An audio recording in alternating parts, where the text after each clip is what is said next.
Reuters. It was meant to be a controlled media tour of Lhasa, a chance for the Chinese authorities to show order had been restored to Tibet after anti-China protests erupted there earlier this month. But a group of daring Buddhist monks wrecked those plans. When foreign journalists entered a temple for an official news briefing, distressed monks surrounded them, all desperate to talk and some even crying. The monks said the Chinese authorities were lying about the recent unrest and said they had been trapped inside the temple for more than 2 weeks.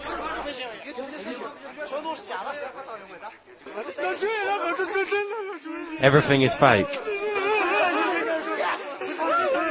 They don't trust us. The government thinks we will hit, destroy, rob and burn.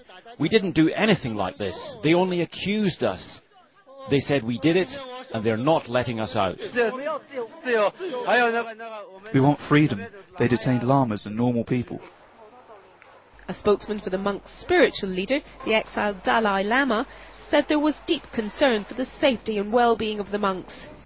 The unrest of 2 weeks ago began with peaceful marches by Buddhist monks in Lhasa, but it quickly erupted.